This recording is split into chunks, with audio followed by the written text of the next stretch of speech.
Elle s'appelle Madeleine. Elle a 105 ans. Elle vit seule. Elle fait ses courses.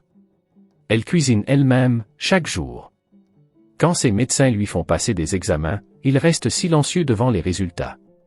Pas parce que quelque chose va mal, mais parce que tout va bien. Trop bien pour son âge. Alors ils lui ont posé la question que tout le monde finit par poser. Quel est votre secret? Elle a souri. Et elle a répondu, ce que je mets dans mon assiette. Dans cette vidéo, je vais vous révéler les 4 aliments que Madeleine consomme chaque jour et pourquoi ils pourraient tout changer pour vous aussi. Saviez-vous que sur 8 milliards de personnes dans le monde, seulement 600 000 environ dépassent les 100 ans? C'est moins de 0,01% de la population. Et parmi eux, ceux qui vivent encore seuls, sans aide, sans fauteuil roulant, sans assistance quotidienne, ils sont encore plus rares. On les appelle les centenaires fonctionnels. Et Madeleine en fait partie. Ses médecins ont vérifié. Tension artérielle stable. Mémoire intacte. Muscles encore fonctionnels pour son âge. Aucun médicament essentiel au quotidien. À 105 ans. Ce n'est pas de la chance. Ce n'est pas non plus une question de gènes exceptionnels, les chercheurs qui étudient les centenaires l'ont confirmé depuis longtemps, la génétique n'explique qu'environ 25% de la longévité. Le reste, c'est le mode de vie. Des études menées dans les zones bleues, ces régions du monde où l'on vit le plus longtemps, ont mis en évidence quelque chose de frappant. Les centenaires en bonne santé ne suivent pas de régime compliqué. Ils ne comptent pas les calories. Ils ne prennent pas des dizaines de compléments alimentaires. Mais ils mangent les mêmes types d'aliments, avec une régularité remarquable, depuis des décennies. Madeleine correspond exactement à ce profil. Elle n'a jamais suivi un régime particulier. Elle n'a pas lu des livres de nutrition. Elle cuisine comme sa mère lui a appris, simplement, avec des ingrédients vrais. Et c'est précisément là que réside quelque chose d'important pour vous, qui regardez cette vidéo aujourd'hui. Parce que ce qu'elle mange n'est pas exotique. Ce n'est pas cher. Ce n'est pas difficile à trouver. Le premier aliment, justement, va vous le confirmer. Il est simple. Il est accessible. Et pourtant, la plupart des gens de plus de 60 ans n'en mangent pas assez, sans même le savoir. Le premier aliment de Madeleine, c'est la sardine. Pas de la sardine fraîche du marché, même si elle en mange aussi à l'occasion. Non. De la sardine en conserve. Simple. Économique. Disponible dans n'importe quel supermarché. Elle en mange 3 fois par semaine, depuis ses 60 ans. Toujours avec un peu de pain complet et un filet d'huile d'olive. Un repas que beaucoup considéreraient comme modeste. Et pourtant. Pourquoi la sardine? Parce qu'elle contient quelque chose que notre corps absorbe de moins en moins bien en vieillissant, des protéines complètes et des acides gras oméga 3 à longue chaîne, ce qu'on appelle le PA et le DHA. Ces 2 substances jouent un rôle essentiel dans la préservation de la masse musculaire, la protection du cœur et le maintien des fonctions cognitives. Et voilà ce que beaucoup de gens ignorent. Après 60 ans, notre corps devient moins efficace pour transformer les protéines en muscles. Il en faut plus et il faut qu'elles soient facilement assimilables. La sardine répond exactement à ce besoin. Des chercheurs qui ont étudié les régimes alimentaires dans les zones bleues ont observé une chose remarquable. Les populations qui consomment régulièrement du petit poisson gras, sardines, maquereaux, anchois, présentent des taux d'inflammation chronique significativement plus bas. Or, l'inflammation chronique, c'est précisément ce qui accélère le vieillissement cellulaire et favorise les maladies cardiovasculaires, articulaires et neurologiques. En mangeant ses sardines 3 fois par semaine, Madeleine fait quelque chose de très simple. Elle nourrit ses muscles, protège son cœur et calme silencieusement l'inflammation dans tout son corps. Sans ordonnance. Sans complexité. Et vous? Vous pouvez commencer dès demain. Une boîte de sardines à l'huile d'olive, avec quelques tranches de pain complet. C'est tout. Bien sûr, si vous avez des problèmes de santé spécifiques, parlez-en d'abord à votre médecin, comme toujours, ces informations ne remplacent pas un avis médical personnalisé. Mais le deuxième aliment, lui, va peut-être vous surprendre davantage. Parce que pendant des décennies, les médecins eux-mêmes déconseillaient d'en manger trop. Et Madeleine, elle, n'a jamais arrêté. Pendant des décennies, on nous a dit de faire attention aux œufs. Trop de cholestérol. Mauvais pour le cœur. Limitez-vous à 2 ou 3 par semaine. Madeleine, elle, n'a jamais suivi ce conseil. Elle mange 2 œufs entiers chaque matin avec le jaune. Depuis toujours. Et aujourd'hui, la science lui donne raison. Les recherches des 20 dernières années ont profondément changé ce que les nutritionnistes pensaient du cholestérol alimentaire. Ce que nous mangeons influence beaucoup moins notre cholestérol sanguin que ce qu'on croyait. Pour la grande majorité des personnes, consommer des œufs entiers quotidiennement ne présente pas de risque cardiovasculaire démontré et apporte des bénéfices considérables, surtout après 60 ans. Pourquoi surtout après 60 ans? Parce que l'œuf entier contient 3 nutriments qui deviennent critiques en vieillissant. Le premier, c'est la choline. Un composé essentiel pour la mémoire et la concentration que notre cerveau produit de moins en moins efficacement avec l'âge.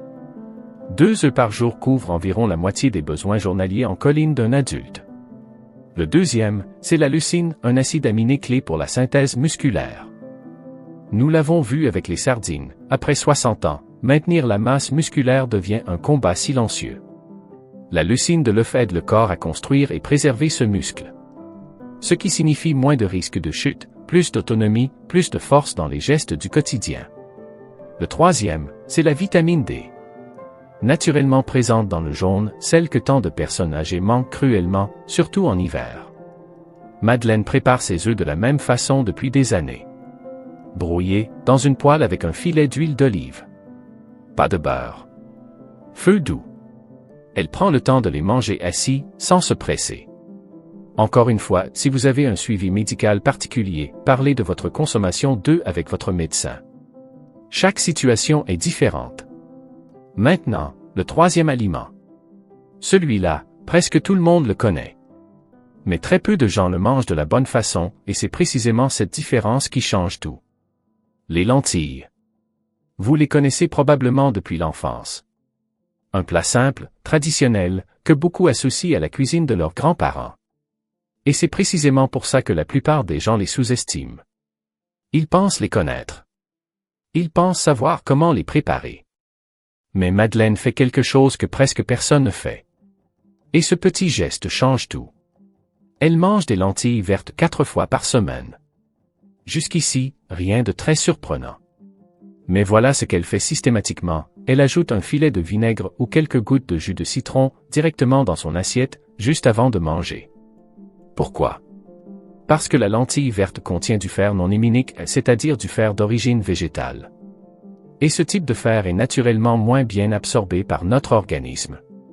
Mais en présence de vitamine C ou d'un acide comme le vinaigre, l'absorption peut être multipliée par 3. Un détail minuscule. Un impact considérable. Mais le fer n'est qu'une partie de l'histoire. Les lentilles sont l'une des sources les plus riches en fibres prébiotiques qui existent. Ces fibres nourrissent les bonnes bactéries de l'intestin, ce qu'on appelle le microbiome. Et aujourd'hui, la recherche est formelle, un microbiome intestinal en bonne santé est directement lié à une inflammation chronique plus faible, à une meilleure immunité et même à une santé cognitive préservée. Après 60 ans, le microbiome se dégrade naturellement. Manger des légumineuses régulièrement est l'un des moyens les plus simples et les plus documentés de le préserver. Ce n'est pas un hasard si les lentilles et les légumineuses apparaissent dans l'alimentation quotidienne de toutes les populations centenaires étudiées dans les zones bleues. Sardaigne, Okinawa, Costa Rica, Grèce, partout, les légumineuses sont présentes. Partout. Et les lentilles vertes ont un avantage supplémentaire, elles stabilisent la glycémie.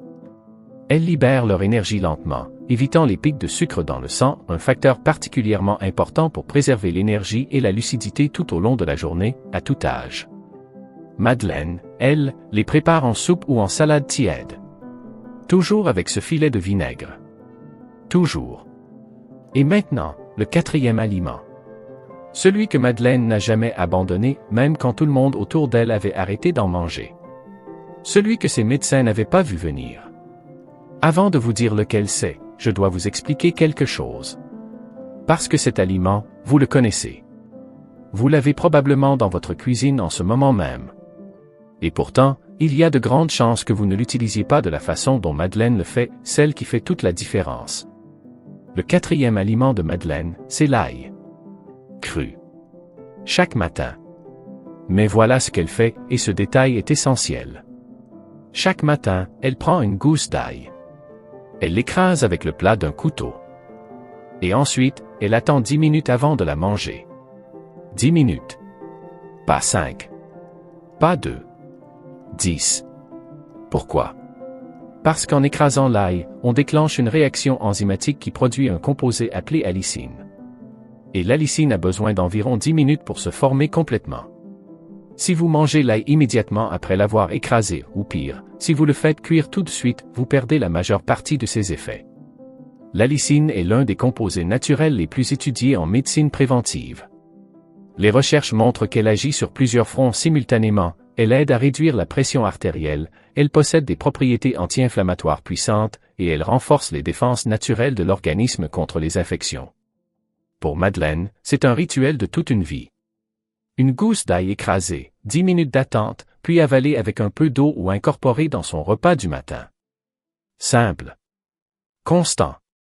Depuis des décennies. Et c'est précisément là que réside la leçon la plus importante de cette vidéo. Ce n'est pas un aliment miracle pris isolément qui explique la vitalité de Madeleine. C'est la combinaison. C'est la régularité. C'est la cohérence de ces 4 choix simples, répétés des milliers de fois au fil des années. Les sardines pour les muscles et le cœur. Les œufs pour le cerveau et la force. Les lentilles pour l'intestin et l'énergie. L'ail pour l'inflammation et l'immunité. 4 aliments. Accessibles. Abordables. Ancrés dans la cuisine française depuis des générations. Revenons à Madeleine. 105 ans. Seule. Autonome. En bonne santé. Et 4 aliments simples sur sa table, chaque semaine, depuis plus de 40 ans. Des sardines pour nourrir ses muscles et protéger son cœur. Des œufs entiers pour préserver sa mémoire et sa force. Des lentilles vertes pour maintenir son intestin et stabiliser son énergie. Et de l'ail cru, écrasé chaque matin, pour calmer silencieusement l'inflammation et renforcer ses défenses. Rien d'exotique. Rien d'expansif. Rien d'inaccessible. Des aliments que vous pouvez trouver dans n'importe quelle épicerie, pour quelques euros par semaine. Ce que Madeleine possède et que personne ne peut lui acheter, c'est la constance. Des décisions simples, répétées chaque jour, pendant des décennies. C'est ça, le vrai secret. Pas un super aliment. Pas un régime miracle. La régularité. Et vous aussi, vous pouvez faire ce choix. Dès demain matin. Alors je vous pose la question, et j'aimerais vraiment lire votre réponse dans les commentaires, lequel de ces 4 aliments faites-vous déjà partie de votre quotidien? Et lequel allez-vous essayer d'ajouter cette semaine? Si cette vidéo vous a apporté quelque chose d'utile, abonnez-vous à Sagesse Santé. Chaque semaine, nous partageons des informations simples et accessibles pour prendre soin de vous et de ceux que vous aimez. Prenez soin de vous. À très bientôt.